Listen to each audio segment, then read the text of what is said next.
Echoplex Media streams 7 days a week on twitch.tv/Echoplex Media. With a variety of hosts and topics, there's bound to be something you'll like, or hate so much you can't stop watching it. Check out our full schedule at echoplexmedia.com. At some point, we are going to have to do a whole show about how good this show sounds.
Everybody, with any luck, this is Downballot. We do this show live every Tuesday, 7:30 p.m. Pacific, right here on Twitch, twitch.tv/Echoplex Media.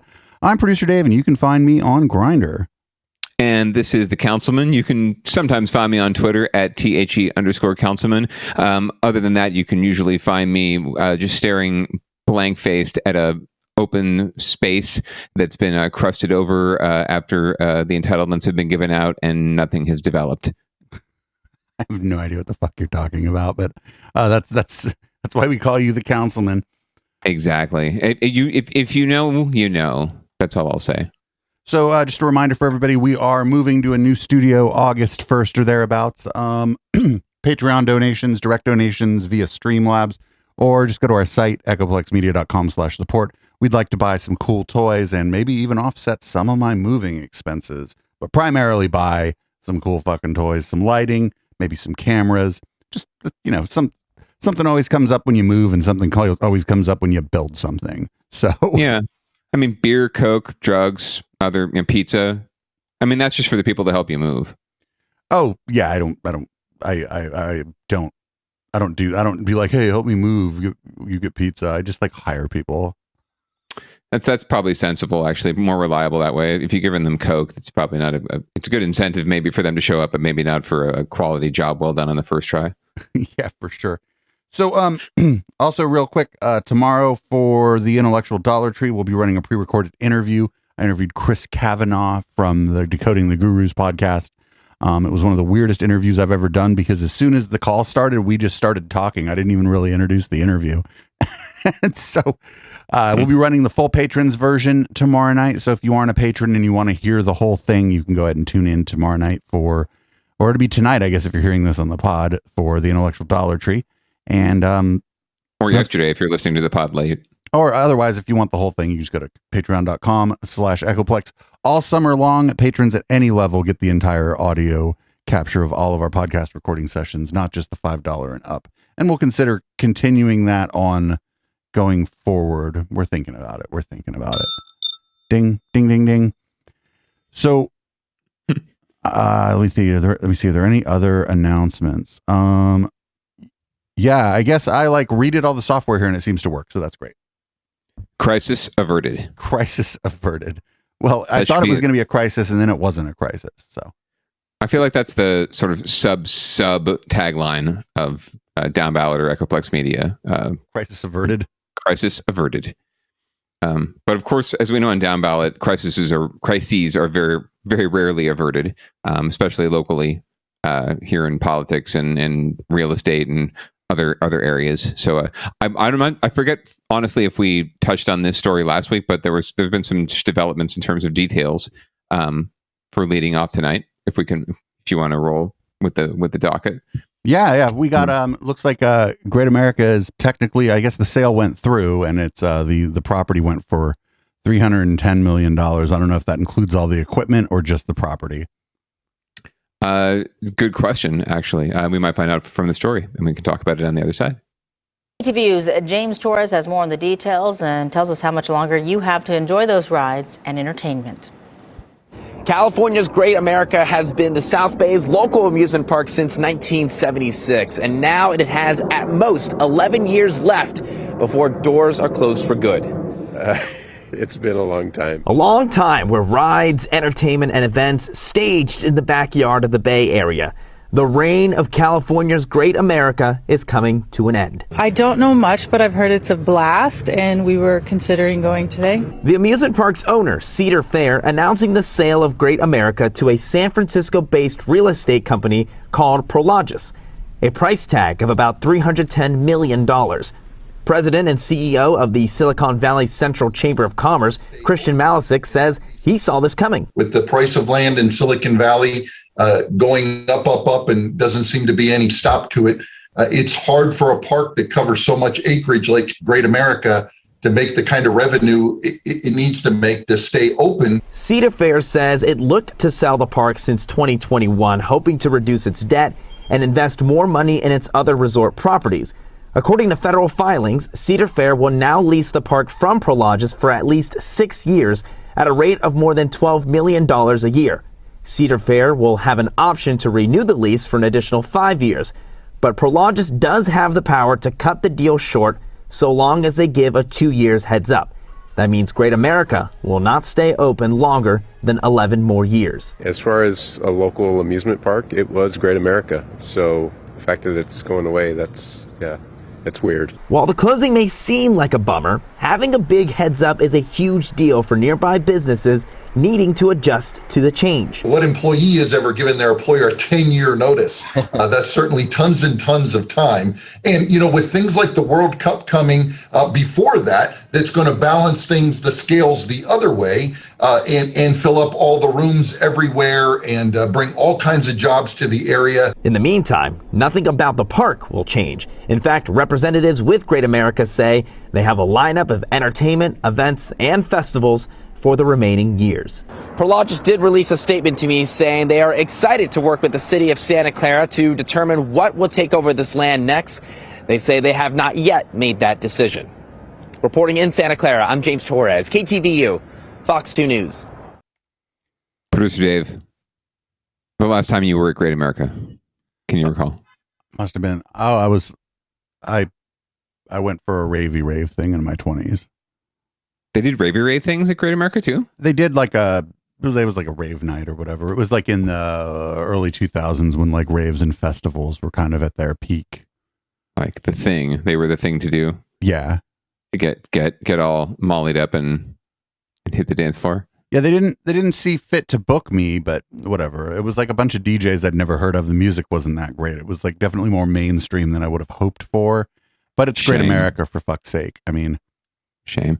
Yeah, so we had a little more detail on the deal here, but it didn't. Yeah, I don't believe they got into the detail of whether or not this includes all the equipment and whatnot. I mean, generally speaking, these kind of deals are about just the land, right? Even when it comes to like selling your house, to some extent, I mean, the land is the most valuable thing, and then the house is almost secondary. Whatever's on the land. I mean, unless it's a really nice house in a place where the land value is fairly low. Truth. But yeah, it's all about what the value of the stuff on the land is too, right? If it's a nice house, then that's got some value. In this case, the Top Gun, whatever ride that can no longer be called Top Gun because it's no longer Paramount's Great America. Who knows? I hope I didn't get us into any sort of copyright infringement by saying all of that right there. It was Tom Cruise's birthday the other day. Happy birthday, Thomas. No. Happy birthday to Thomas Cruise. He has enabled the subjugation and trafficking of many human beings via his donations to a certain cult organization. So absolutely no happy birthday to Tom Cruise. I will resist the urge to name the cult organization, but you all know who we're talking about. We do a whole show we do a whole hour on Thursday about it. Yeah, that's true. Or at least tangentially about it, because sometimes it's just Andy Nolch, and that's not really it's not really about the organization. So the good news, I guess, is that, if you're a fan of Great America, if you're one of those few and dwindling people who have season passes and you really dig on amusement parks and rides, I mean, one, you've got the boardwalk over in Santa Cruz. So get over to Santa Cruz, check out the beach, get back to the boardwalk, have a deep fried Snickers bar, or an Oreo. Or a deep fried Twinkie. It's the best. Or, get out to Great America and experience it. I mean, the reason why they're not, they're closing down is because folks just aren't coming. So I don't know if it's their fault or if it's our fault, but generally speaking, when that restaurant down the street that you love, always wanted to check out, right? You don't love it. But when you've always wanted to check out, you'd love to check out. When it shuts down, you can only blame yourself because you just never got around to going there. And if you're like the rest of the neighbors, then that's why they were not successful. So support your local businesses. If you've got a couple kids and you go to Great America for the day, I mean, you're looking at $500-$700, right? And you're the adult and you're not going to enjoy the experience, right? There's nowhere near as much as they are. Well, I mean, it's like a rough thing on adults, It's like the adults are like they got to get the kids to all the rides. The kids are going to complain about the lines. The adults have to stand in the lines too, and the adults may or may not care about the rides. And then maybe the things you're interested in at the park, the kids aren't that interested in. Maybe there's some music event at the night that you and your partner or whatever want to check out, but by that time the kids are pooped and cranky and not interested in the band or whatever. And it's just like it's not like a good scene for adults. And I think that the Bay Area overall is becoming less and less a place for people with kids. And so I think that's probably a big part of why if the park might be seeing some reduced attendance, and also not for nothing. It's just getting hotter and hotter every summer, and that place is all concrete. There's like hardly any fucking trees there, and so it's you don't see Raging Waters closing on that point, so it's going strong. Yeah, it's just so hot, and there's just so many water rides, and you got to wonder like, what's in that water? Slip and slide, producer Dave. Again, you have up to 11 years to get out and have your last go around at Great America if you're feeling nostalgic or if you simply just love roller coasters. So go check it out with the family or without. Make sure you bring lots of cash and patience if you're a parent. But that's pretty much good advice no matter where you're going these days. I won't even tell you how much it's going to cost for a family of 4 to go to the ballpark or like a Niners game or something, right? Oh, or that World Cup game they were talking about. That's like $1,000 for a family of 4, probably, including the tickets and everything else. At least that might be just the tickets. Yeah, exactly. So you're talking, massive amounts, and it's not making me look forward longingly to the future here, but you figure things out, right? Parents figure things out. They figure out ways. We can figure out ways to entertain our kids without spending an arm and a leg. And another thing that I think that park could have done a long time ago that they never did was like 1 or 2 Fridays a month, like gear the nighttime towards like an entertainment. They have all that space. They have a couple amphitheaters. They have all those fucking speakers, all that sound, amplified sound permits out the wazoo. And one of the amphitheaters, the big one, is like dead center of the park. So the sound's not even really escaping the park, and they never really took advantage of it. Like, at Santa Cruz, they have that whole summer concert series that they do. Sure. Like, and there was just never like a Great America summer concert series or anything like that where they could have brought in like younger adults.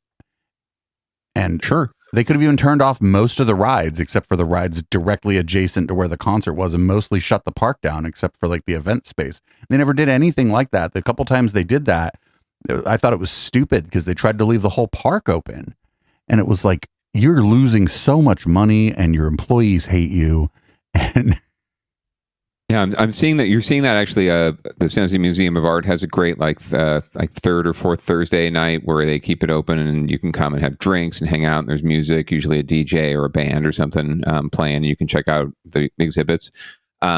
Really cool. The Tech, I think, had an After Dark for a while. I don't know if they still have it, but there are some really cool options. I played the nighttime event at the Tech before. Yeah, at the Tech. Yeah, that was so fun. Yeah, there's lots of cool people that come out. They have a lot of fun, and so check out. Look around, poke around. You can find some cool after hours things for adults. Hopefully you can find some childcare to leave the kids at home. But I know that's also a struggle for most of us. So you're right. I think the more options we have for all ages, all families, all types of folks to get out and experience, have a little fun, right? Experience the city will benefit. San Jose, Silicon Valley in the long run, and San Francisco and all other cities, but primarily Silicon Valley here because we have so many families here. We have so many people living here, right? More families than San Francisco or Oakland, most likely. So they need something to do. So let's give them something to do. Anyway, one thing you don't want to do is shoot off a firework into the air and have it explode and burn your house down. But hey, if you want to do that sort of thing, you can do that. And it seems like everyone does. Illegal fireworks could be seen popping off around the Bay Area. Today, we got a viewer tip that fireworks have been going off in a neighborhood near Blossom Hill and Almaden Expressway in San Jose for days. We tried to talk with Bastardo Estrella, but right when we started rolling, good. All right, can you just... He says it's like this every year. All right, let's try that again. It's annoying because my daughter can't sleep and these people here had a baby. I'm sure there's kids over there and people got to go to work. This is video he took last year when sparks nearly flew into his apartment. He says some neighbors reported it to San Jose's 311 website for illegal fireworks, and officers came out the next day. During the holiday last year, there were 27 fires caused by fireworks in San Jose. The city issued 23 citations. You're just relaxing and then boom, startles you. On the city's website, you can also see the heat map showing where most complaints are coming in from. Oh, they didn't show my neighborhood. It would have been 327 reports made. Just city of San Jose. Those are the type of illegal fireworks that the city is so concerned about because one of those could start a fire. Today, firefighters were busy across the bay. Contra Costa County Fire believes these flames were sparked by a firework. A witness reported that they saw someone light a firework and shoot it out of a car. When people are underestimating the power of a lot of the explosive fireworks. Today in South San Francisco, firefighters were called to a scene when an M80 went off and blew out a window. For those of you that want to set off illegal fireworks, please don't. You know, the fires are big enough in California. Please don't. And I would like to see less of them, not more of them. Most departments have extra patrols out tonight. Bastardo Estrella said he was leaving before dark to get away from it all. So I'll probably go visit my mother, Milpitas, where it's a little quieter. In San Jose, Ian Cole, NBC Area News. Milpitas, where it's a little quieter. What a great tagline. just a little quieter. Just a little quieter. So I just want to give a quick shout out to Councilmember Matt Mahan for getting funding for an Almaden Lake official professional fireworks show, which obviously tamped down on the illegal fireworks at Almaden Expressway and Blossom Hill, just a couple blocks north. So great job, Councilmember. Looking forward to your revolution of common sense. Yeah, this is pretty much constant. The Good Wife and I were flying in last night. Actually right around prime firework time from a small vacation.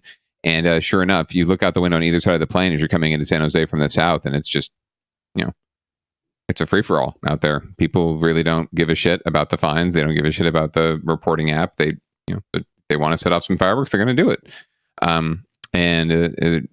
Please don't is not exactly the most convincing, antidote to this reckless behavior. So not gonna lie, last night I played lookout. I was like a corner boy. I was like 5-0 for a fireworks show. Yeah. The neighbors at the end of the street here always put on like a pretty impressive display. Did you have to at any time? Did you have to crawl out and get the show stopped for a second while the 5-0 approached? I don't think the cops care. Because a couple of them rolled by on like the other street, didn't turn onto this street, but didn't come around. Okay, well, safe enough. Yeah, I don't know that they care to get involved really at this point. It's just so rampant. Like, and how do you pick and choose where to bust and who to bust?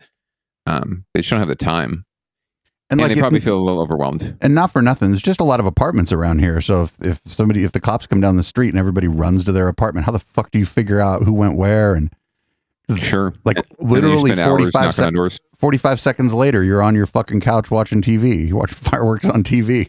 You're like, sorry, officer, the only fireworks I know about are the ones on my TV. Bro, you're killing my buzz, man. I'm trying to watch some fireworks on television. Yeah, I don't know what the answer is, but I know that these like city-sponsored fireworks displays don't tamp down on this at all. No, not at all. I mean, people are going to be people, right? And if these things are available, the only thing that would cut it off, right, you'd think would be availability, but at the same time, you cut down on the availability, and the black market finds a way. People find a way to get shit, right? So I don't know that prohibition is the answer. I do know that education is the answer, probably with younger people. It's not something we're going to solve tomorrow. I think it's something where we're just not teaching our kids just frankly basic responsible behavior. And that's on parents. It's not on, as well, it's not on simply government and the educational system. It's also on parents to teach your children wisely, not to light an M80 in their hand, right? I was going to throw it. So just be careful, be cautious, and teach your children to be wise about these things as well. Yeah, I don't know. Anyway. I didn't really feel particularly patriotic this year, gestures broadly at America. But it was still fun. It's still fun to go out and see some of the neighbors. There were people out there. There were people out barbecuing and stuff that I've always just responded to the food and the camaraderie more than anything else than the Murica, right? I'll take any excuse to barbecue, and I don't care whose Independence Day it is, right? Like Filipino Independence Day, Mexican Independence Day, whatever, Italian Independence Day, Paisan, I'll do it up. Even Bastille Day, fuck it. It's 10 days out. It's the 14th for anyone who's interested. We should be doing a Bastille Day party to prepare ourselves for the eventual storming of the Bastille. The Bastille Day barbecue with barbecued snails on the griddle with Cajun seasoning. Okay, well, speaking of fish on the griddle, apparently there's like fish falling out of the fucking sky in San Francisco. I thought everything's fine, everybody. I was thinking of putting this under Get Your Shit Together, but I don't know how you can. Dude, you missed the opportunity to be like, get your fish together. Come on, dude. Get your fish together. Oh man, now you're killing me because that's a great pun. I know. I should have. This is the one week I don't work on the dock. It would have been the week where I'd have been like, I'm sorry, I'm going to make an executive decision here. Oh, an executive pun decision. Oh man. All right. Well, let's roll with it anyway, since we've already teed it up, and we'll talk about it on the other side once we find out what this shit's all about. You look down to find fish, but here in San Francisco tonight, you might want to look up. There have been reports of anchovies falling from the sky, and experts say it does make sense. They've seen it before. Near Fort Funston, you get a bird's eye view of the coast. But away from the shore in San Francisco, pictures like this are now popping up on social media, with reports of fish falling from the sky and landing in the outer Richmond and Castro. So what's going on? It's an amazing thing, but it is raining fish. It's raining a few anchovies at least. And we've seen that happen before in 2017. Bill Keener is with the Marine Mammal Center and tells us a blast of cold water off the coast has led to a boom in the number of anchovies moving along the coast and into the bay. There's more oxygen in it, and certain fish, like the anchovies, really love that. There's a lot of food for the anchovies, and the anchovies are really near shore right now. So it's easy for the birds to go pick them out of the water, and then they fly inland, and sometimes they drop them. We have a bunch of species of birds here that eat fish. Whitney Grover is with the Golden Gate Audubon Society and says there could be another factor. Birds are breeding, and so instead of just like being out foraging in the ocean and eating the fish immediately, there are a lot of species that are carrying fish back to their young right now. So that might be the reason that some of it's getting dropped. And Keener says it's not just birds getting in on the action. Off our coast, there are gray whales. Particularly, we've been watching them off Pacifica, feeding really close to shore. He says he doesn't expect it to last much longer. As waters warm, the anchovies will die off or move on. But till then, keep an eye out because fish may be falling from the sky. Christy Smith, NBC Bay Area News. Well, unfortunately, there was an answer that makes like sense and isn't crazy. Yeah, I was really hoping for some sort of, some sort of plague or something, or one of the the plagues that Moses calls upon Pharaoh, right? The frogs falling from the sky, something like that. I was trying to find deeper meaning in what this could be. Maybe it was some sort of commentary on San Francisco's savagely progressive and open culture. Who knows? Could be God, like getting back at Sodom and Gomorrah. Anyway. In the Castro, where it's usually raining men, it was just raining fish. Raining fish. It's raining fish. Wow. What kind of sign Chat could that wanted be? Chat wanted a fishnado, actually. Slightly less dangerous than a sharknado. Well, I thought it was very specific. Like they were landing in the outer Richmond and the Castro. Those are, for anyone who's not from San Francisco, from the Bay Area, or knows San Francisco geography, those are not adjacent neighborhoods. Like they're quite far apart when it comes to San Francisco geography. Might just be coincidence, though. That's where people reported seeing a couple fish, right? Just because the bird drops the fish doesn't mean that anybody's actually going to see it. It might land on a roof. I also think that like those are people that are more likely to report shit in the first place, right? Like in the Tenderloin, if a fish falls from the sky, like you're really not allowed to concern about that because you're already just whacked out on heroin and stalking across the street. It might actually cover up a poo. Yeah, exactly. Like so, what? Yeah, it gives you a stepping stone to get around all the poo and the unhoused individuals and drug addicts. But But anyway, yeah. But the Castro or the outer Richmond or the inner Richmond. If something fell in the inner Richmond, watch out. They'd have a whole city meeting about it. They'd be like, where did this fish come from? Does this fish have its papers? There would be a community meeting. Speaking of community, we're still on winners and losers here on Downballot, and this is one of those absolutely loser situations, and everyone loses. But I don't begrudge anyone down on their luck who, for whatever reason, turns to property crime. I'm sure that if given better circumstances, you may not have needed to engage in that kind of crime. But to me, it really does hinge on the target of your of your thievery. And when you steal from kids, it's kind of crossing the line for me. But we'll hear more about that from Fox TV. A nonprofit in Oakland has been targeted by thieves twice in recent months. In both cases, criminals went after the group's van. It plays a crucial role in its mission to help students. KTV's Amber Lee live now for us after talking to the group about the thefts. Amber. Heather, the nonprofit says the thieves have stolen from the hundreds of children it serves. Still, the group is determined to bounce back. Upset that it happened again, upset that everything was stolen this time. This van, which belongs to Running for a Better Oakland, a nonprofit serving youth, was burglarized for the second time in a span of 4 months. This time, the vehicle was also stolen while parked in the slot at the YMCA building in downtown Oakland. To be attacked again, it's heartbreaking. This is an image from surveillance video of the van being driven out of the lot May 13th when it was stolen. This is the most recent incident. Police say officers recovered it 2.5 weeks later. It was stripped of our 2 catalytic converters, no longer drivable. Aaron Choi with the nonprofit says items stolen include expensive yoga mats, T-shirts, and other training gear for students. It was heartbreaking because we use a lot of that equipment each Saturday. Leah Kahun tells me she and her 2 siblings are members of the program. She says the nonprofit, also known as RBO, has taught her more than athletic skills. One of the main lessons I learned from RBO was finishing is the most important. I use that life skill with me when it comes to schoolwork or when it comes to literally anything in my life. Choi says the nonprofit has helped more than 1,000 students since it started 11 years ago. The program is free. Volunteer coaches train students to run in races. We want to teach them that hard work pays off, and as long as you keep going, keep persevering, anything is possible. The nonprofit plans to persevere. Choi estimates the loss of the van and the contents to be at $30,000. Running for a Better Oakland hopes to raise enough money to replace what was stolen in time for the fall season, which starts in September. The group has started a GoFundMe.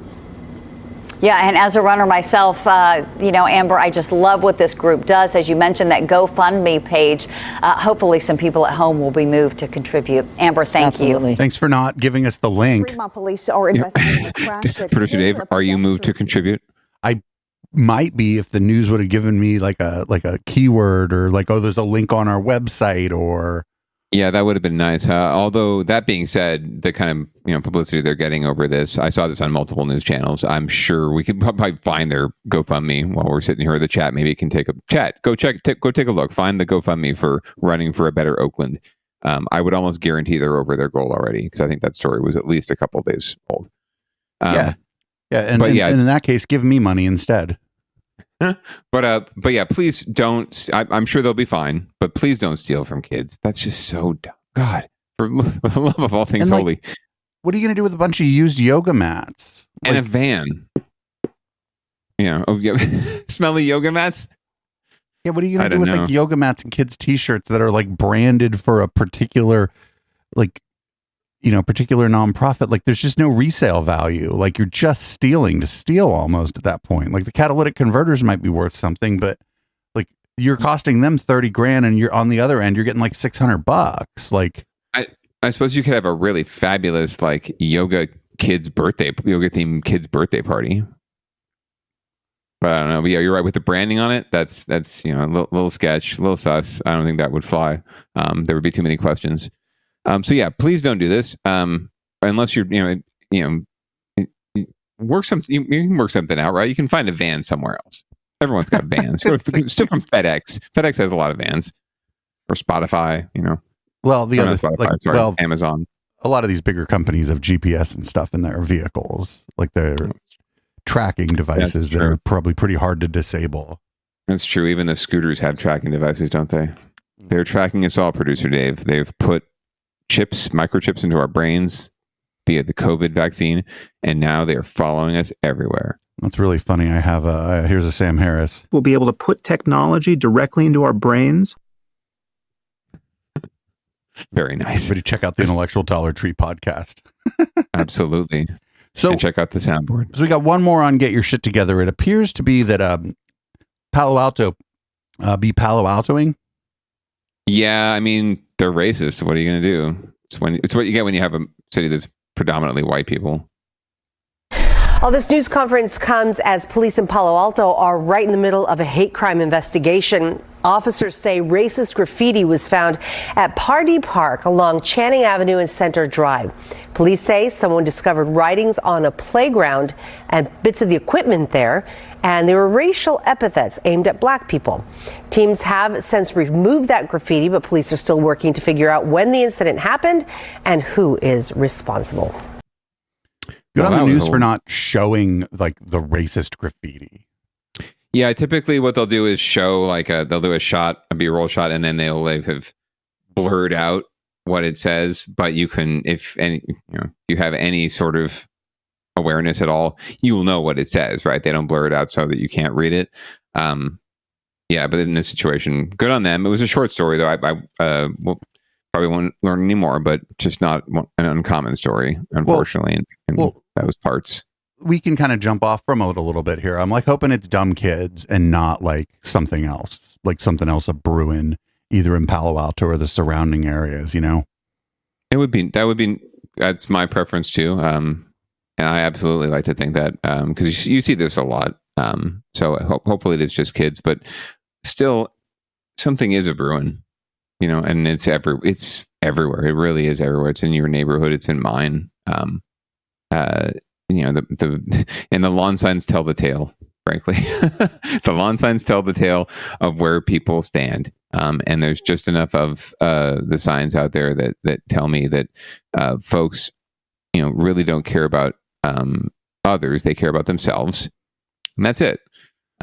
So I do want to, I've seen like literally only twice since I've been the mayor of the Avenue, and I've been, not doing my duties down there as much, but only twice have I really seen people say racist or bigoted things. And in both one case, it was at my friend's restaurant, and he was the one tending bar, and he said, "You need to get out of my restaurant now. I will cover your bill. You will never come back." And then the other one, it was just out on the street, and somebody was saying something, and I was with a group of mostly guys, and two of the guys went over there and said, "Hey, I better not ever see you on this street again." Me and Brandon were like, "Whoa," because those are like the two nicest guys in the world. Hey, right? And that was the only that was the only two times I've seen that. And in downtown San Jose, I was in an unfortunate. I was waiting for when I was with my last boyfriend. I was waiting for him. He was running late as he did, and I was outside of 55 South. Outside smoking, and some guy comes up and he's like, "Oh, do you got a light?" And I was like, "Yeah."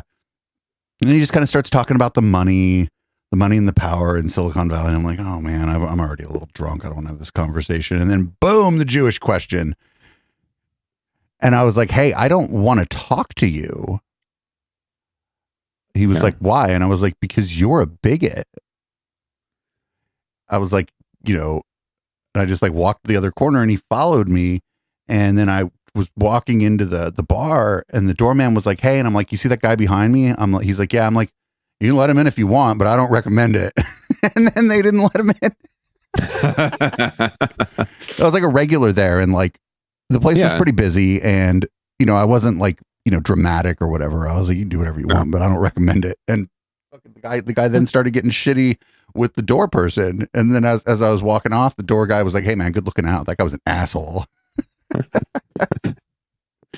Those are like the only times I can really. I mean, I've heard like casual homophobia, but not here downtown San Jose for sure.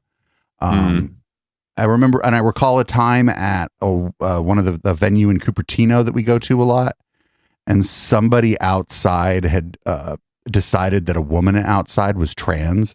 I don't know if the woman outside was or wasn't trans, but this group of guys that were there were like, "Hey, that's none of your fucking business."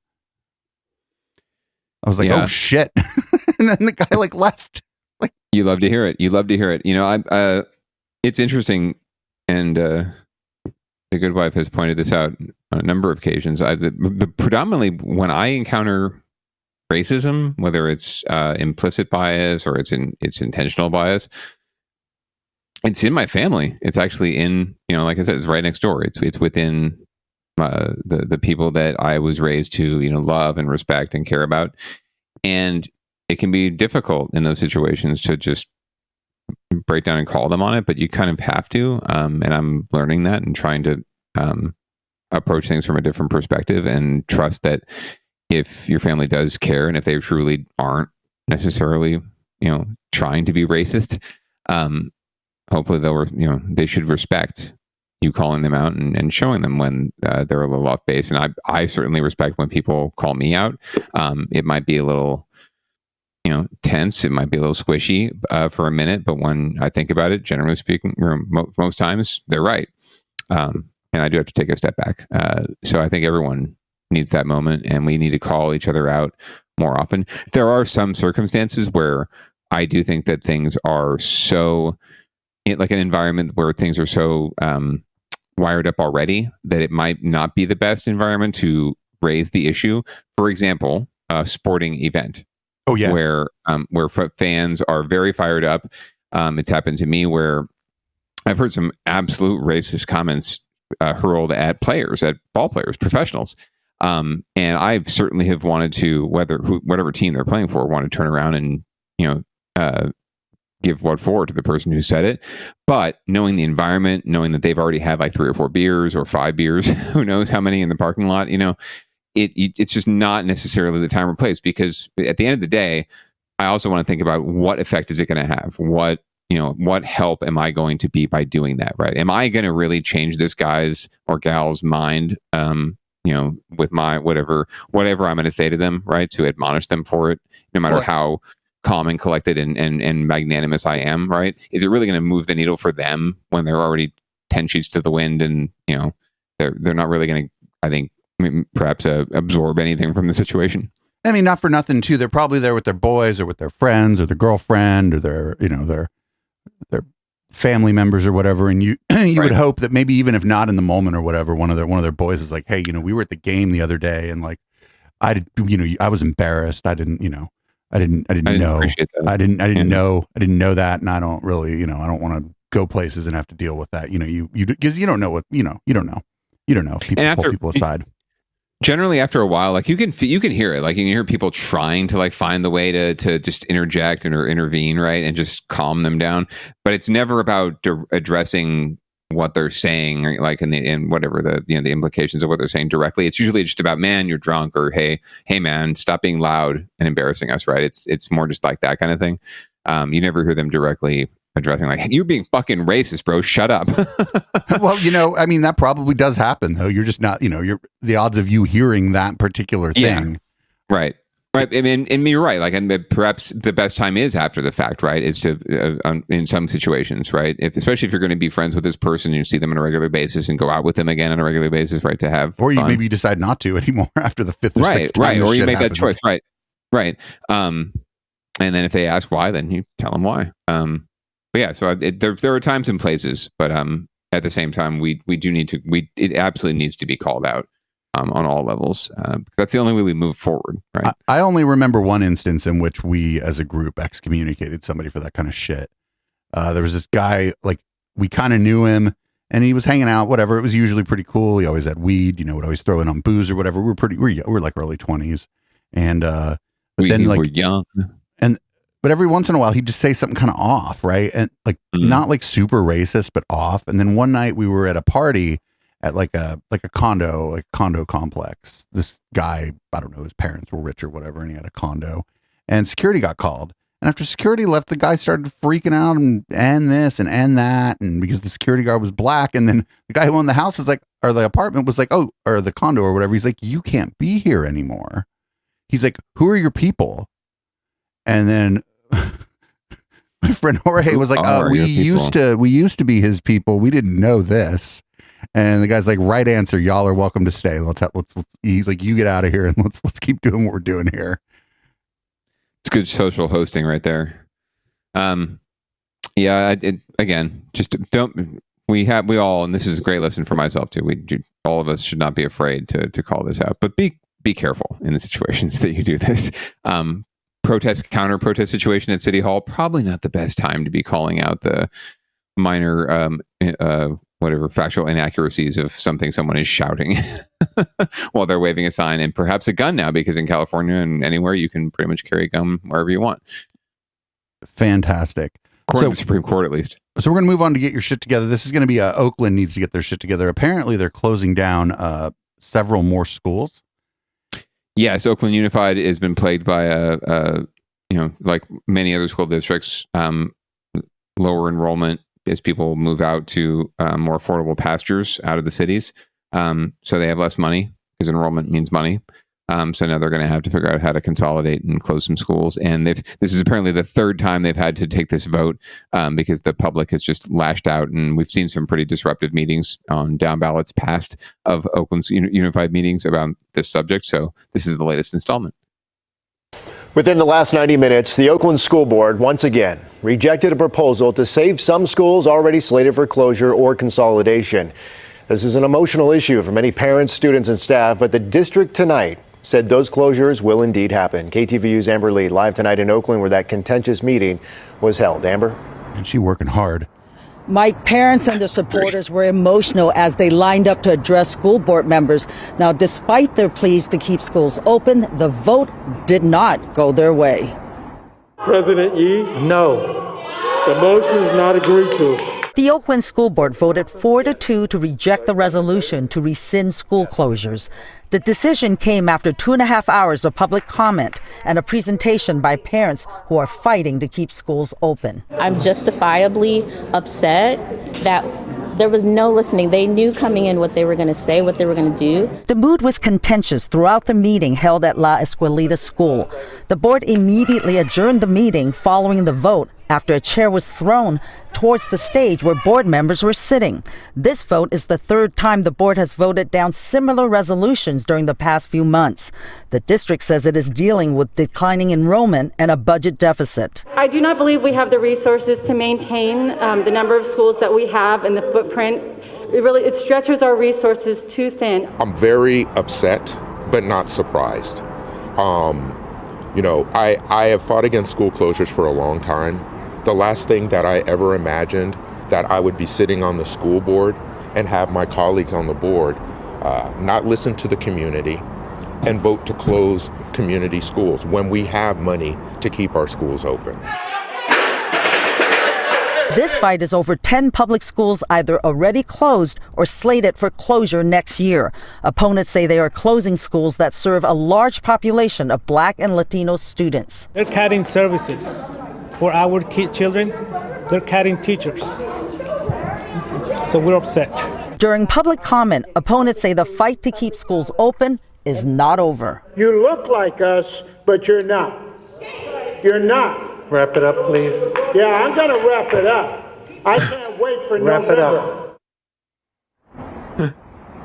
Parents and their supporters say they will take their fight to the ballot box in November when 3 seats on the board will be up for a vote. Mike? Amber Lee, live tonight in the city of Oakland. Amber, thank you. Amber doing work. Amber's putting in the work, but not for nothing. Oakland isn't necessarily like Santa Clara County, but there's a lot of rich motherfuckers up there in Montclair. You know what I'm saying? And those kids, the people going to those schools ain't being closed down. No, I mean, this is the shame, right? It's in, let me take a quick step back and point out that none of these kids whose parents are there, advocating for them on their behalf, they're not going to be without an option for an education. The problem is that you're creating it's a completely inequitable situation, because even though you still have a seat for that child at some school, right? Now it may be further away. It might be they have to take the bus to get there. It may be that, it changes your entire family's, day-to-day routine. And that's enough to throw any family into, not chaos, but it's a huge adjustment. And as you consolidate, you're going to have more kids in each classroom and less teachers to go around. There are already enough, shortage of teachers. There's a shortage of counselors. There's a shortage of support. But the bottom line is the school board can't do anything about it. The public school board can't do anything about it, because as enrollment declines, they get less money and they have less resources to keep these schools open. And it's just like a household budget, just like anyone's budget. It's not as though the school district is squirreling away money. Maybe their superintendents and their administrators are overpaid compared to their teachers. Sure, I'm sure that's pretty much the case almost countrywide, right? Teachers need to be paid more. Teachers need to be respected more. But really, they're not squirreling away money that they can use to keep these schools open. I would almost guarantee it, unless you can show me the receipts.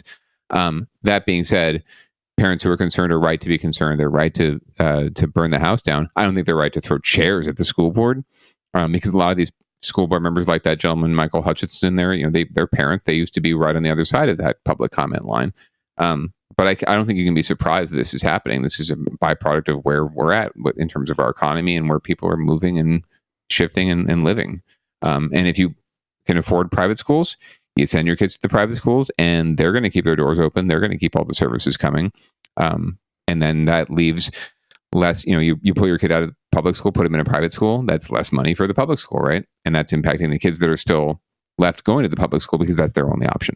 Right. And then your tax money just goes to a school like in a different neighborhood where there's a higher enrollment, essentially. Right. The good news is that the parents of the private school kids are still paying taxes that support the public school, right? So at the end of the day, they're paying tuition for the private school and they're paying taxes that support the public school. The problem is the state and most states, especially California, do not adequately fund education in the first place. So it really doesn't matter how much tax money you're spending. It's not going to the right places. It's not doing the right things. And it's not being applied equitably. So it's a weird reverse nexus point or something. The more things devolve in terms of our economy, the more people move out of the area or can afford to send their kids to private school. The folks on the lower end who can't afford to do anything, they can't afford to move, they can't afford to take their kids out of public school. They are the ones that are suffering the most. And we need to figure out what we can do to solve that problem. And I guarantee you it comes down to money. At the end of the day, if we treat teachers like doctors and lawyers, we're going to get better results, period. So I was listening to, I forget what podcast it was. I think it might have been the Ezra Klein show, and they were talking about education. And this person, it was like an interesting take that they were saying that if your city is like impacted by these kind of budget cuts, that one of the best things you can do, but that you can't do because of all the, the backdoor dealing, is actually to roll out municipal fiber. And the reason being is you could send the kids to school 4 days a week, 3 days a week. And if everybody has access to fiber internet, then you're not going to have all these problems that everybody had with distance learning. Even if these kids are just given like a Chromebook or whatever, the limiting factor for a lot of the distance learning was people's shitty internet connection. There you go. And this is the very thing that seemed to escape all government response, and even like the folks that are supposed to know better, like IT people and school district IT people. It's not we can find the Chromebooks, we can find the donated Apple MacBooks or whatever, right? Like you can find enough from donations from HP and any other company, tech company you want to name in the Bay Area who produces hardware. You can get hardware donations, no doubt. You can get the hotspots, you can get the mobile hotspots, you can get the the routers and the Wi-Fi and the meshes and anything you want, right? You could even get community-wide Wi-Fi hookups, right? But if the internet, the quality of the service itself, right, the quality of the feed itself, of the hookup itself is not solid, right? If you're not getting that high speed caliber that you need, it's just worthless with all the software and all the hardware, right? Without the actual quality service, right? Right. If there's no fiber under the ground, you can give everybody the world's best Wi-Fi router in the world, and it'll improve things a little bit. Sure, a lot of people haven't reset their Wi-Fi router since the last time their power went out, right? But like, you know, I don't know if that's the answer, but it was an interesting idea. And the problem is that like these, you know, if Oakland wanted to roll out municipal fiber, AT&T and Comcast would be on the horn with their lawyers like a minute after the decision was made, you know? Yeah. I mean, but it is something that should be and can be regulated, but also rolled out like a municipal or a government funded utility, right? It could be treated that way. It's not being treated that way to this point. So what you see are sort of one-off and pet project rollouts of pilots, you know, things like that, where we're giving nice this one too, neighborhood, by the way. exactly, right, or neighborhoods where the numbers are such that like even a small increase is going to look really big, right, and look really impactful. So you're seeing kind of rollouts like that, but it's nowhere near the scale it needs to be, and it takes so bloody long just to get people to agree on like what the problem is, right? And that's the biggest issue is that folks just don't agree. If we can't agree on what the problem is, how are you supposed to agree on solutions to the problem, right? So, for example, right now, AT&T is like telling everybody, "Oh, we're rolling out fiber. We're rolling out fiber." Well, you know where they're rolling it out? They're rolling it out where I live, where rent is high and it's dense. Yeah. And you can probably afford it. Where I'm moving, you know, I called and they're like, "Oh, within a year," and I'm like, "Oh, really?" And they're like, "Oh, maybe." And it's not that like where I'm moving, it's not like, you know, it's the single family homes there are like over $1 million. It's just that they're far enough apart that it makes less financial sense to roll out there, even though the people there might be more wealthy than the people in my neighborhood, you know, on average, because they probably own their home. Just you're not going to make as much money because it's not as dense. And this is where the cities have to come in. But the problem is the cities have all like basically rolled over for these internet companies, acting like the internet company was doing them a favor by laying copper like, you know, 30 years ago or whatever. Yeah. Like they're still doing me a favor by leaving the copper in the ground. This is unreal. And so, yeah, it's not maybe the best solution, but they could certainly close less of these schools if they had to run them 3 days a week. But the problem is, again, you got 10% of the students, 20% of the students on an internet connection that's just not going to handle the call. And it just destroys the experience for everyone involved. And it's not the kid's fault, probably not even the parents' fault, right? Because if you get what you get when you move somewhere and you have one or two internet service providers. And so it was an interesting idea. And, you know, and it's not just that, it's just all the other things that these young people could do with these high quality internet connections. They could teach themselves things as they get a little bit older with this, you know, using the bandwidth. I mean, the situation here, just doing this show is night and day. Doing this remote, now that I'm on like a fiber connection where my ping to the fucking backbone is 4 milliseconds, like it's huge. It's huge. And the quality of the remote connection is going to drop when I move. It's just going to. Yeah. And, you know, it's no fault of anyone else's. It's just like, there's all, you know, we're supposed to be the land of innovation, and we can't even fucking lay down decent internet infrastructure for everybody. And these fiber cables are cheap. You don't have to lay them very deep under the ground. Like their environmental impact is very small. You can do it without digging up the street, as long, you know, there's places where you'd have to dig up driveways or whatever, but you could do it. It's not like laying a water main, right? This cable is like, you know, to serve thousands of homes is like 1.5 inches across. This is a tiny cable. You can put it 3 feet underground and nothing ever happens to the goddamn thing unless somebody goes to dig it up. But then that's terrorism. So we have a lot of problems. And, you know, if the land of innovation can't figure any of this stuff out, then I guess we're just fucked. Possibly. But hey, at least we'll have a chance on Downballot here to throw down while we go down. So we're going to move on to the Downballot watch, and I've been hearing a little of this on Twitter too. It seems like Gavin, I'm not sure for 2024, but maybe for 2028, Gavin seems a little ambitious. He's prospecting. He's sifting for the gold. But I anticipated this the moment he decided to run for governor and then backed out and ran for lieutenant governor and just sort of bided his time and then ran for gov. It's just the ascension. So we'll find a little more about it here. Well, there is growing speculation tonight as Governor Newsom runs for re-election here in California about some ads he's running in Florida starting Monday. So what will be in those ads, and does this mean what it appears to mean?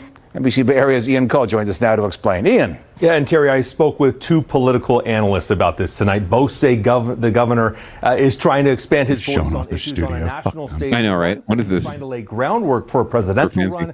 The other agrees, but just for a different election.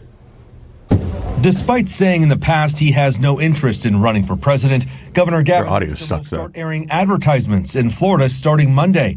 What the ads will say is still a mystery. Gavin Newsom had to know that this would signal that people would interpret or misinterpret his actions as presidential campaign ambition.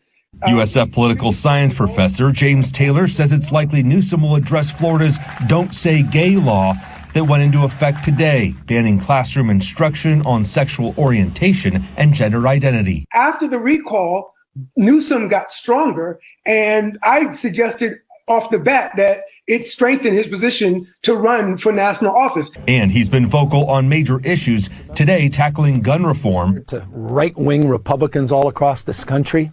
Gavin Newsom loves guns. Decency, respect. Also, not for nothing, he talked to somebody before doing this ad. He's got the gun pointed like away from any person. His hand, he's not holding it, like gripping it. There's no mag. Yeah, he talked to somebody about how to handle this gun appropriately before this ad, because there's this famous one of Nancy Pelosi where I'm sure like 100 fucking experts looked at the gun to make sure it wasn't, that there were no ammunition in it. For all we know, the barrel was cemented shut, but she like swept it across the crowd. I don't know if you remember that famous incident. Yeah, it wasn't like that, but she just kind of carelessly was handling it. Yeah. And he's got somebody around him that's like, you hold this way, and this is the only way you hold this. Or even common understanding that kids should not have one of these. This is an AR-15. This is a weapon of war, a weapon of mass destruction. But even posting on Truth Social, the platform started by former President Trump. What is it about so many of the blue states and their economic success that Republican states are not considering? What do you make of this? NBC Bay Area political analyst Larry Gersten says Newsom has already been going after the strongest potential Republican candidates. Gavin Newsom has made it a point to extend his presence on national issues. And he thinks Newsom wants his voice and brand expanded just in case. And position himself so that if, for some reason, Biden doesn't run, and if Harris falters, there is Newsom. Committed to intervene. And you heard it there. Gersten says there are a lot of what ifs on this. He thinks that Newsom has his sights set on 2028, not 2024. We will have to wait and see. Terry? All right. Ian, thanks very much. So, I mean, I'm generally for it. I think I am probably to Gavin Newsom's left economically, maybe. On social issues, probably lockstep with me, probably agrees with us on social issues, or at least his political persona tends to swing that way. And the other thing is, I don't know, he's sharp. He's a good looking guy. He's never been afraid of controversy, and he seems like a little bit of a Teflon Don when it comes to controversy in some ways.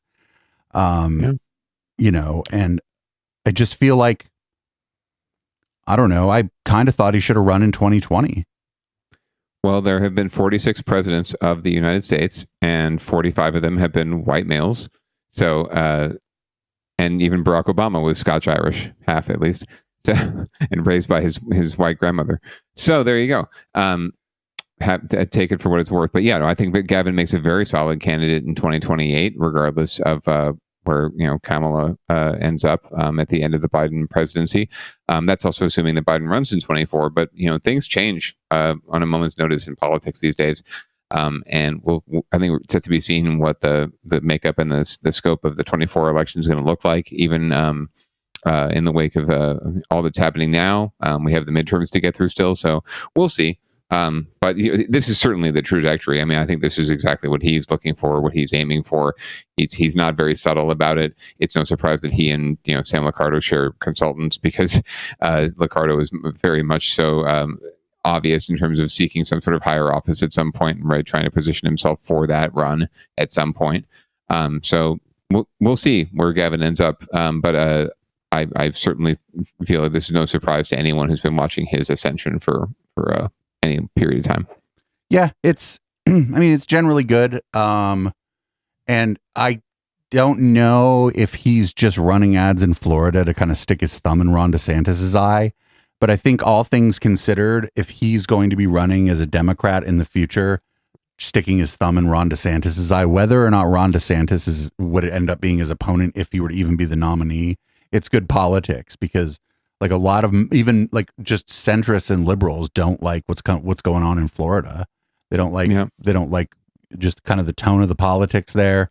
And, and a lot of us are kind of still mad about the year 2000 and what fucking shit that went down there with the Brooks Brothers riot and everything. Florida is like a politically charged place. And if you're politically ambitious and you have the money, it's not the worst idea in the world to start barking in people's ears there and start trying to piss off Ron DeSantis, get Ron DeSantis to say something froggy or stupid about you, Absolutely. And also firing up Democrats down there in Florida, which is it's changing demographic, right? It's flippable. It is potentially, but it doesn't hurt to get out there early as well and really establish your name and name ID. It's so important. It's similar to in a city like a San Jose or San Francisco, running for you're a supervisor and running for mayor, right? Is a whole different scenario, and you need to get out of your district and build your name ID out of your district. And the same situation applies here. He needs to get out of California and build his name ID and his reputation and his values outside of California, where most people probably think he's hippie Gavin, right? It's just labeling him as San Francisco liberal, right? But he is much more moderate than that, I think, than the typical the stereotypical San Francisco liberal. So we'll see. I think this is a first step for him. And really, you don't spend money like this on an ad unless you have a political purpose.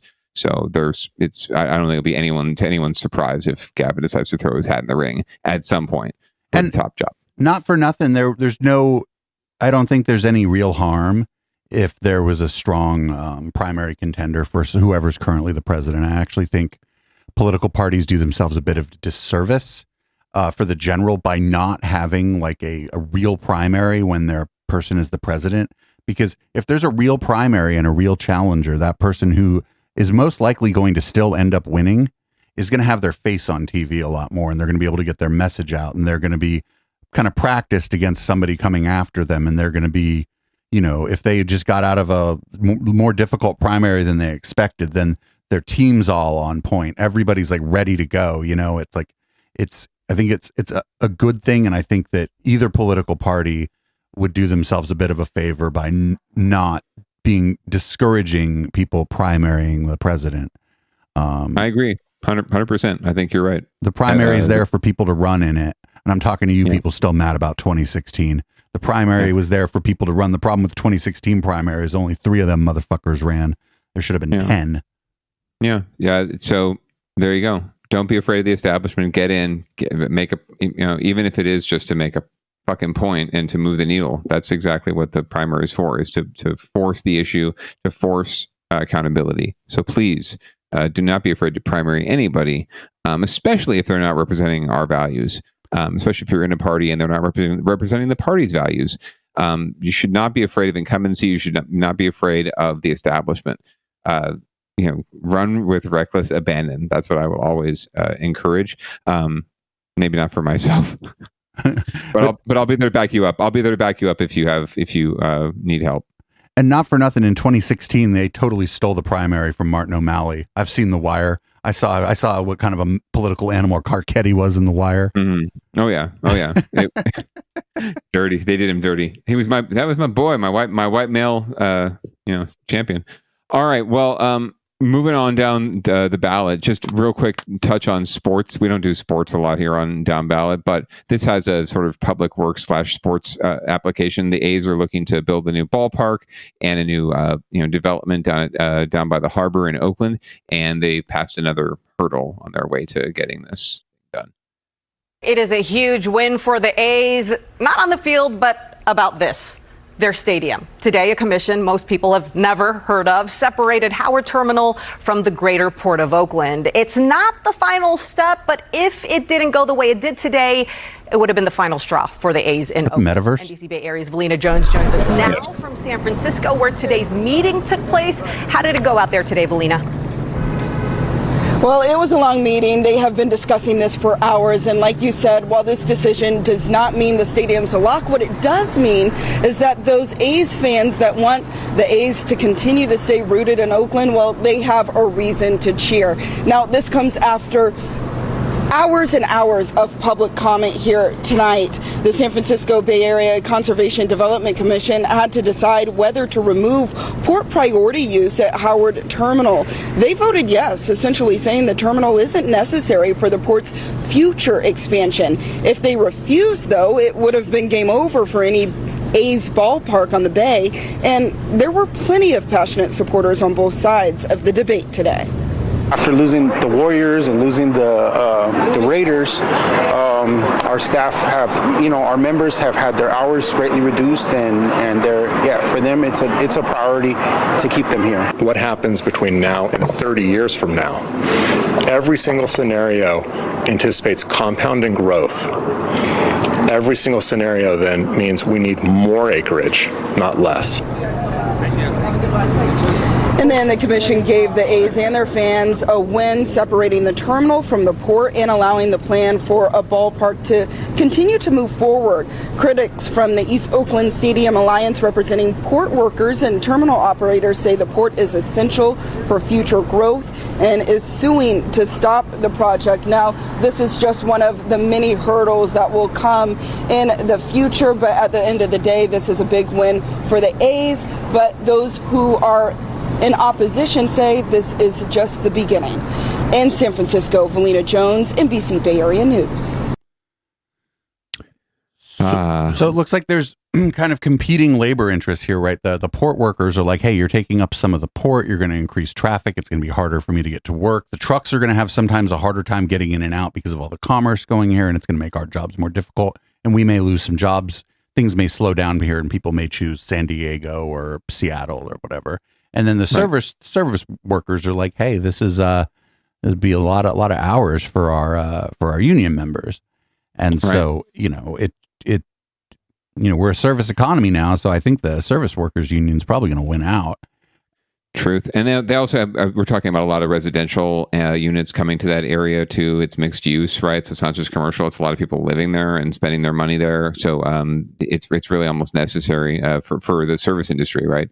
But you're right. Those are, you nailed it once again, Producer Dave, which is why you'd be a great consultant. There are competing labor interests here. And at the end of the day, you really need to have almost all of labor on your side if you want to win battles like this. So it's yet to be seen how this plays out at the city council. It's coming there soon. But again, like the news said, any no vote on this path is going to mean the A's move to Las Vegas or wherever they decide to. They've already lined up a few other locations. And frankly speaking, it might be best for the city of Oakland in the long run to lose all these teams and be able to focus their resources on more on their residents. But because like we've said, sports does not pay the bills. Usually the stadiums do not pay the bills. Usually a lot of times the city gets screwed on the Olympics. The city gets screwed on Santa Clara. Exactly. So at the end of the day, this might be the best thing that ever happened to Oakland, but it sucks for fans. I mean, but that is what it is, right? At the end of the day, it has to make dollars and cents. Yeah, I don't know. I guess I kind of don't care. The thing that they showed, that rendering, was beautiful. Except I'm wondering, like, how do you charge admission with that rendering? Because it looked like it was just open on one end, and I could just walk into the game. I could walk onto the field in that rendering. Well, they don't show the gates and the scanners and all that shit. And the open space, the open side faces the harbor, right? So they'll have people, out there in boats and shit like at the Giants ballpark. They're trying to replicate that kind of waterfront feel. So, but also retain the circular. I like the kind of circular throwback to the Coliseum itself. That's certainly an homage type of thing. So, well, hold on, real quick. Not for nothing, too. It'd be if they move to Vegas, that's bad for Vegas because water. Yeah, well, Vegas is trying to come up though. They got the Raiders. They've got a hockey team now. They're looking for a basketball team, and a baseball team would probably do pretty well there. They might need a retractable dome, just deal with all the heat. But other than that, it would be pretty decent for them. But yeah, water's an issue, so they'd have to figure out maybe an artificial turf or something like that. That might work. So our last one is, this is a feel good story. Cruising is being brought back, and I think like. Before we run this, I think one of the reasons cruising is being brought back is all these dudes are like 55 and older now, right? These are all like old school guys. Oh, sure. Anything they were doing in the past as young people, they're too old for that shit now. And so like this is just a bunch of old guys showing off their fucking classic cars at this point. It's a classic car show. Though. Yeah, there's a whole new generation though coming up, but and I think that what we've just seen in San Jose, in terms of like lifting the stigma around cruising, it might open up a whole new opportunity for people to express themselves. But here, we're going to find out more about what's going on.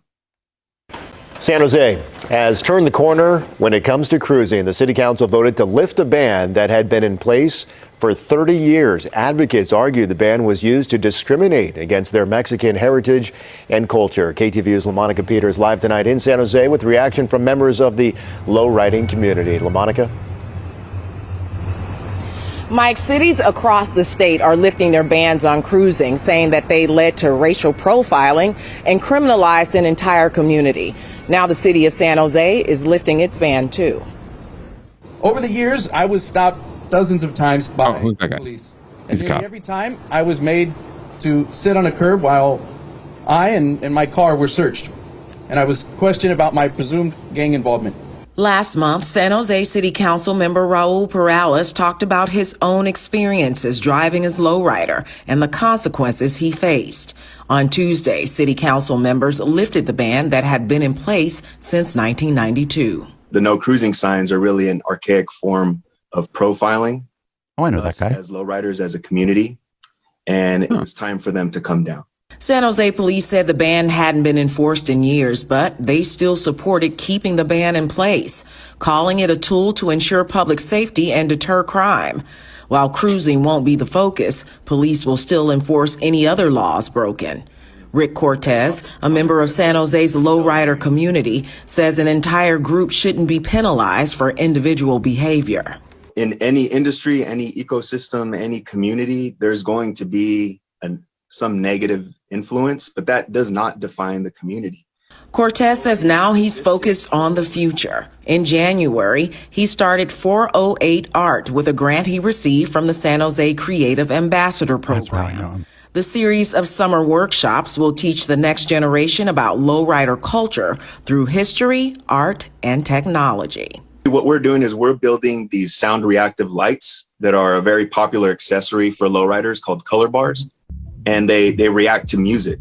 And so in this workshop, we're building the circuits.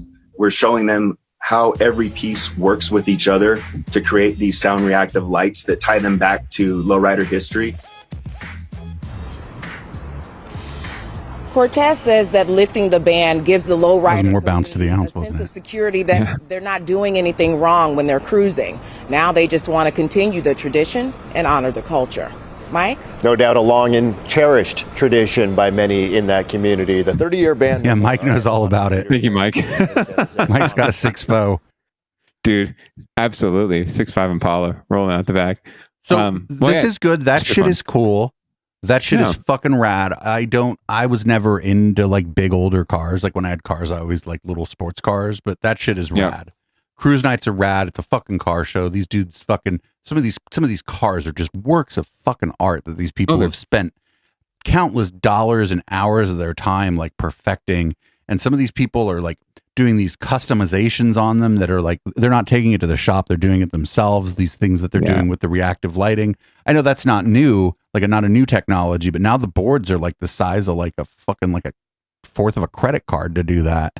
And LED lights, it's not doing nothing to your car. Like it's all gravy, baby. And like I said, I think it's as the community around this starts to age, they start to have a little more money and a little more political power. They start to be homeowners. They start to be donation people to political causes. Oh, for sure. Yeah. The Lowrider Council of San Jose has actually come up pretty strong, man. And they're very organized. They're very well heeled. And they came out hard for this.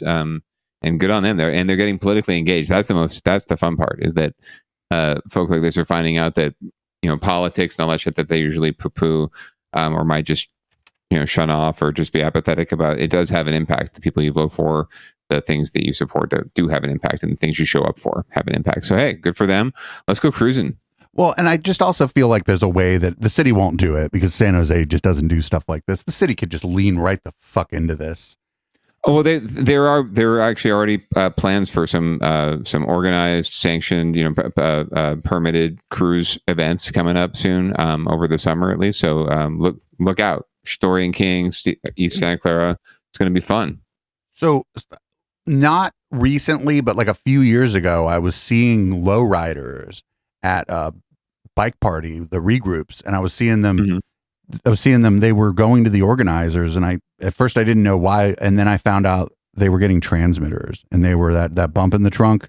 They were interesting. They were part of the dance floor. Oh, interesting. And so, not for nothing now, the police have been cracking down on bike party because it's much smaller. Fuck you, San Jose police. Well, they in terms of street safety too, low riding culture and in general is about low and slow, right? It's about safety first, frankly. So this will hopefully keep the streets a little safer too. And this doesn't preclude the cops from going after sideshows and all the bullshit. It's and reckless driving. Well, and it's not this is not that. It's not the same. It's apples and oranges. If you spent 10 years building a lowrider and then somebody tried to do donuts in your lowrider, you would lose your fucking mind. Yeah, he'd be a little pissed, I'd say. You would not be happy about that at all. I don't think so. No. So yeah, keep it low and slow, everyone, and be cool. Let's chill out there. All right. Well, hey, we've had a great show. We've gone on long enough, but we do have one quick story before we do go. And we love to focus and another thing on human and or animal interest. This is the former. That's what we doing.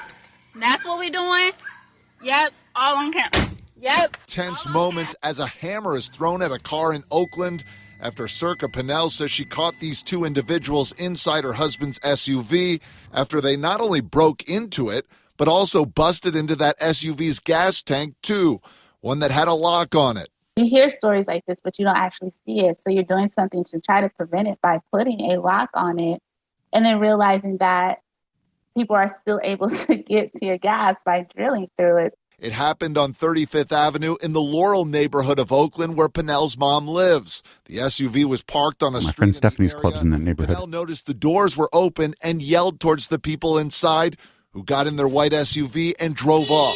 Pinnell says she then got into her car a short time later and then noticed the two appearing to canvass the neighborhood.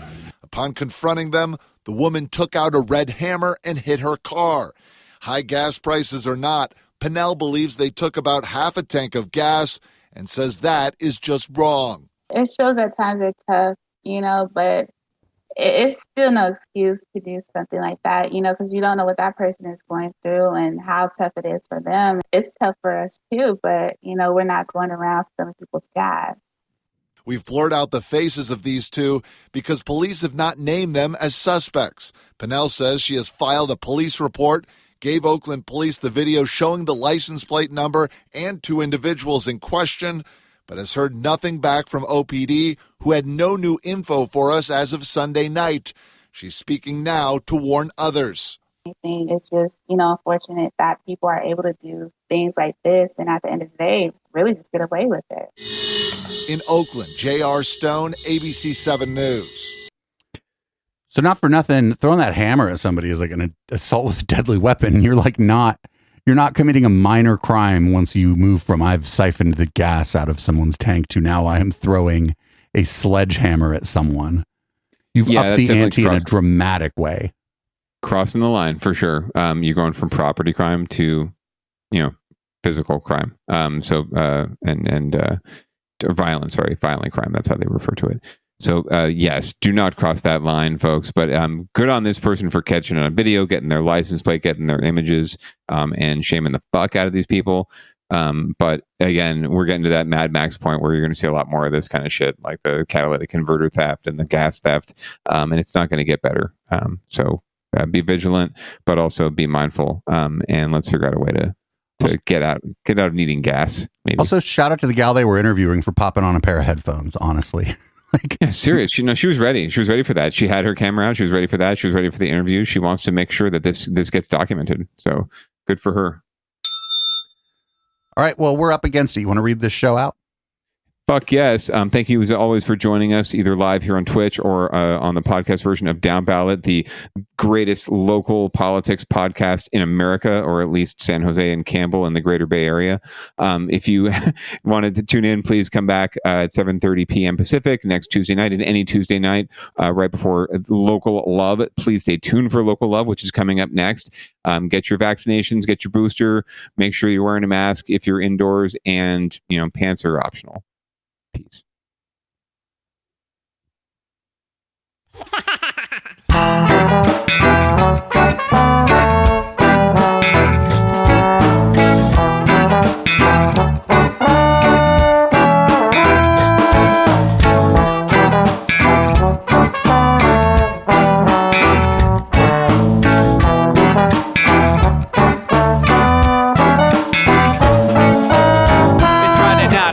Time to get the party started. Pick up my phone just to check and see who's calling. Dress up real nice for the ladies at the bar, and I'm driving in my car just to get to where they are.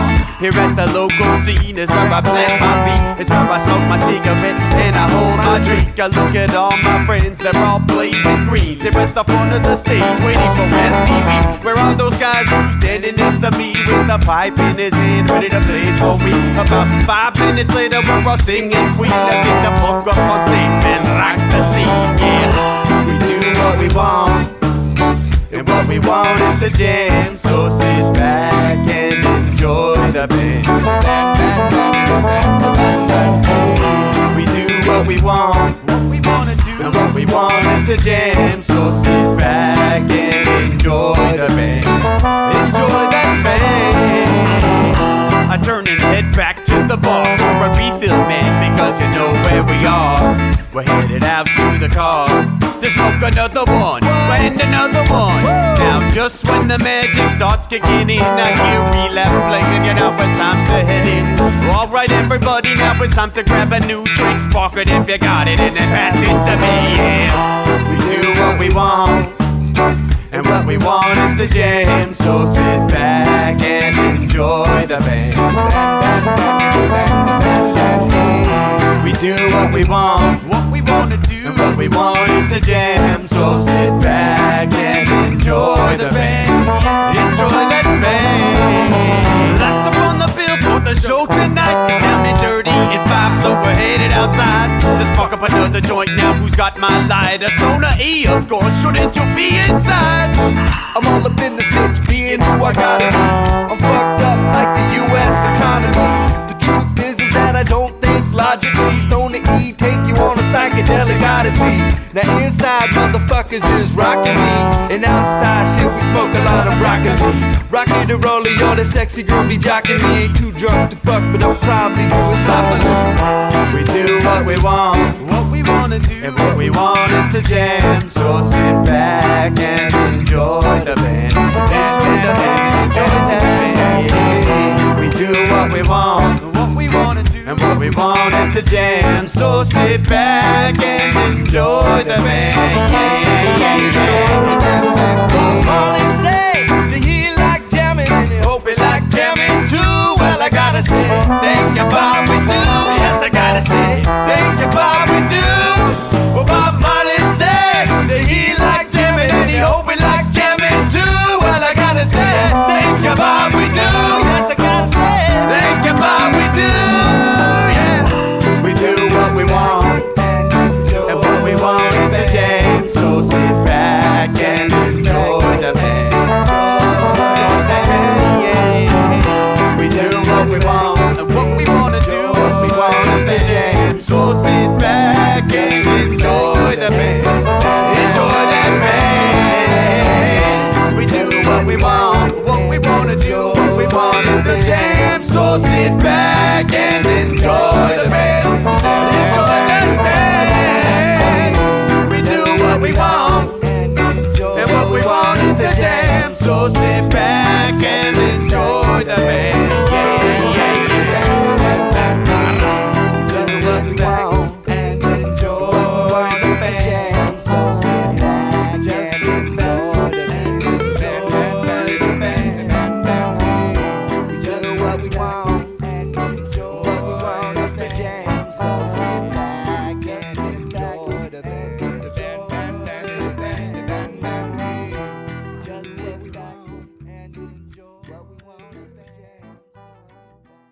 If you like what we're doing at Echoplex and aren't into Twitch, please join our Patreon at patreon.com/Echoplex. For $5, you can get every show from beginning to end sent to you as an MP3, even the stuff we bleep out because it's too spicy for Twitch. Echoplex would not be where we are today if it wasn't for the community support we receive. Find out all the ways you can support the show at echoplexmedia.com/support.